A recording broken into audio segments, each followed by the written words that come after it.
तो ये वाली वीडियो में हम लोग स्पेसिफिकली बात करने वाले कोएफिशिएंट ऑफ परफॉर्मेंस के बारे में और हीट कैलकुलेशन के बारे में बात करेंगे।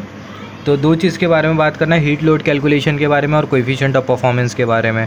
तो यहाँ पर अगर हम लोग देखें, जो रेफ्रिजरेंट होता है, जो रेफ्रिजरेंट में हम लोग बेसिकली केमिकल सब्सटेंस का यूज़ करते हैं। तो जो केमिकल सब्सटेंस का जो यूज़ किया जा रहा है रेफ्रिजरेंट में, वो कौन सा है? Basically R134 gas, right, hydrocarbon. HVAC में जो रेफ्रिजरेंट जो यूज़ किया जाता है वो होता है R134 गैस, जो कि एक तरीके से हाइड्रोकार्बन है।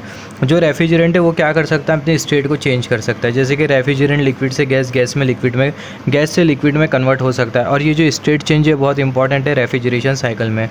जो कंडेंसर होता है ये अटैच होता है कूलिंग टावर के साथ, और जो इवेपोरेटर होता है ये अटैच होता है एयर हैंडलिंग यूनिट के साथ। तो ये भी बहुत इंपॉर्टेंट है। जो कंडेंसर है वो अटैच होता है किसके साथ? कूलिंग टावर के साथ। और जो इवेपोरेटर होता है ये अटैच होता है किसके साथ? एयर हैंडलिंग यूनिट के साथ। अभी यहाँ पर अगर हम लोग देखें, जो हीट है वो हमेशा हायर टेम्परेचर से लोअर टेम्परेचर फ्लो करती है। सेंट्रलाइज एयर कंडीशनिंग इक्विपमेंट के बारे में अगर हम लोग बात करें, 3 मोस्ट इंपॉर्टेंट इक्विपमेंट होते हैं सेंट्रलाइज एयर कंडीशनिंग सिस्टम के। पहला होता है चिलर, दूसरा होता है AHU एयर हैंडलिंग यूनिट, और तीसरा होता है कूलिंग टावर। अभी यहाँ पर अगर हम लोग देखें, यहाँ पर ये हमने कंसिडर किया, ये है थर्मल एक्सपांशन वाल्व। अब ये थर्मल एक्सपांशन वाल्व के इनपुट में क्या जाता है? हाई प्रेशर रेफ्रिजरेंट जाता है, और जो आउटपुट में जो रेफ्रिजरेंट जो निकलता है उसका जो प्रेशर होता है और जो टेम्परेचर होता है वो कम होता है, right. When this refrigerant is passes through the hot system, then that system will get cooled due to heat exchange, right. यहाँ पर जैसे कि हमने बात किया, यहाँ पर ये थर्मल एक्सपांशन वाल्व में हाई प्रेशर रेफ्रिजरेंट जाता है और आउटपुट में लो प्रेशर रेफ्रिजरेंट मिलता है।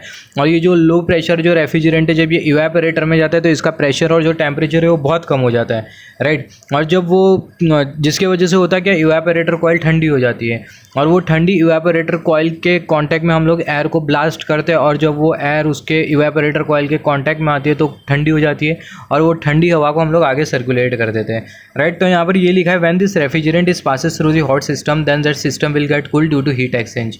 हमने ऑलरेडी बात कर चुका है। अभी यहाँ पर अगर हम लोग देखें, अभी थोड़ा बात कर लेते हैं कूलिंग टावर के बारे में। Introduction to cooling tower. Cooling tower dissipate heat of water coming from condenser. This cooled water is again feed to the condenser. अभी यहाँ पर ये कूलिंग टावर क्या करता है? जो कूलिंग टावर होता है बेसिकली डिसिपेट कर देता है, क्या डिसिपेट करता है? हीट। किसकी हीट? पानी की हीट, राइट। अब ये जो पानी है कहाँ से आ रहा होता है? कंडेंसर से आ रहा होता है। तो जो कंडेंसर से जो पानी जो आ रहा होता है उसकी जो हीट है उसको क्या कर देता है? डिसिपेट कर देता है कूलिंग टावर। और फिर उसके बाद जब वाटर में से हीट सेपरेट हो जाती है तो अगेन वो जो कूल वाटर है उसे कहाँ पर फिट कर दिया जाता है? कंडेंसर में फिट कर दिया जाता है। तो ये बहुत इंपॉर्टेंट है, cooling tower dissipate heat of water coming from the condenser. हम लोग ऐसा बोल सकते हैं कूलिंग टावर का यूज़ क्या होता है? कंडेंसर से जो पानी जो आ रहा होता है उसका टेम्परेचर जो होता है वो हाई होता है।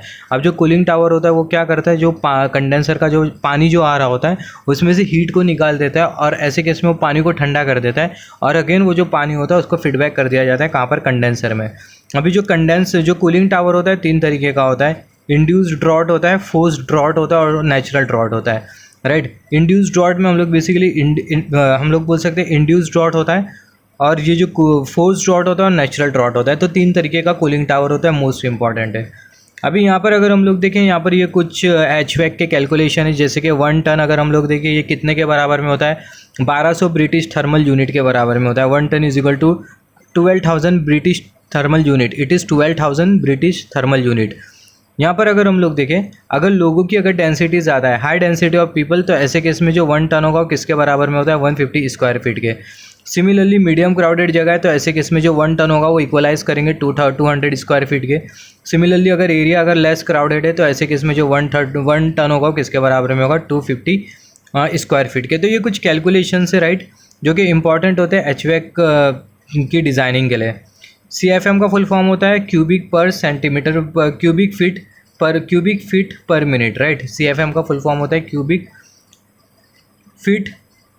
फीट पर मिनट, राइट। तो ये जो कैलकुलेशन होता है ये बहुत इंपॉर्टेंट होता है। 1 ton is equal to 400 CFM, ये बहुत इंपॉर्टेंट वैल्यू है, राइट।